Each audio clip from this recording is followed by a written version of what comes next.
Congressman Biggs, thanks for joining us. Good to be with you, Larry. First thing I want you to comment on is kind of a breaking story. The President of the United States has decided that he's cut off negotiations with your Speaker, Nancy Pelosi, on any kind of COVID relief package until after the election. I guess he's just decided it's been mired down in electoral politics, and he's not going to walk down this path. What's your reaction?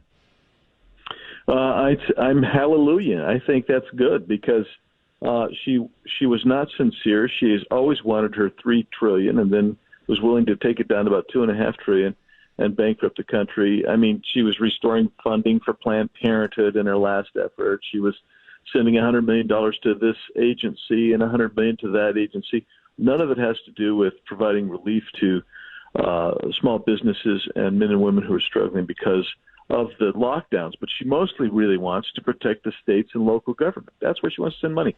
So I'm glad it's done. Let's get Amy Coney Barrett confirmed, get these debates over, and get this election done. Let's get President Trump a win and the House and Senate back to Republicans. But of course, you and your colleagues over the next 4 weeks leading up to the election are going to hear from your political opponents, that people are struggling, people are out of work, businesses are still closed, and the president has just turned his back on any negotiations. He's not going to get a bill through. How will you recommend your Republican colleagues respond?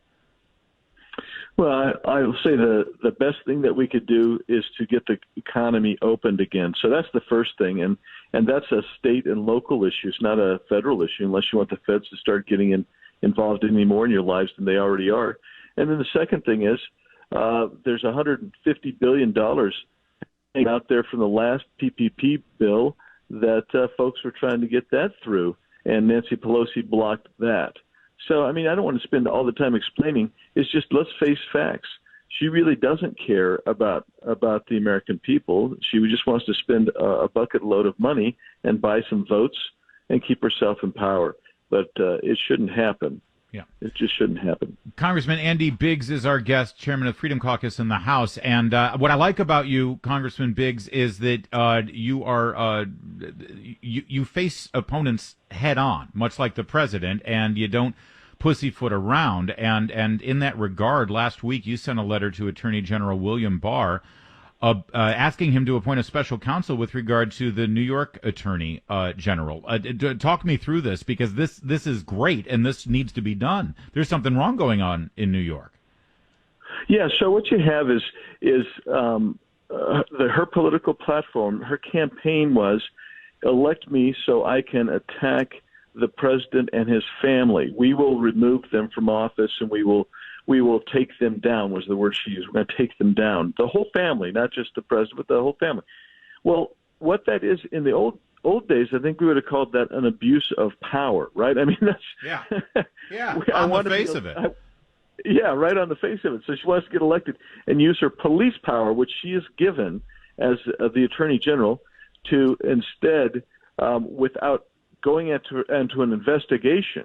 And normally what would happen is you would have an allegation of wrongdoing, you would investigate the wrongdoing, and then you'd say, okay, let's go forward, instead of saying, let's take them down and let's see if we can find anything to support any rationale, no matter how tenuous, to take them down. So I view that as an abuse of power, as do many of my colleagues, and so it just worked out. The U.S. Attorney General should be looking at the New York Attorney General and saying, look, are you abusing your power or not? And if you are, that's a violation of law, and you should be prosecuted. Yeah, and by the way, wasn't it, it was in the state of New York that access to the president's tax returns were allowed in a very narrow ruling by the Supreme Court, and then, lo and behold, weeks later, the New York Times seems to have the president's tax records for an expose article. Didn't really do him any damage politically, but I mean, is there any doubt that there's something rotten going on up there? No, absolutely not. I mean, whether it was the U.S. Attorney General in the Southern District of New York, which seemed to have it in for the president and his family, or this Attorney General, there's something rotten in Denmark. Don't forget that's who Comey was leaking to, up there, to a professor up there, to try to get it out into New York as well. So. Meanwhile, you mentioned the confirmation process of Amy Coney Barrett, and now that any negotiation over a COVID bill is sort of off the table, according to the president, that does fast track these proceedings.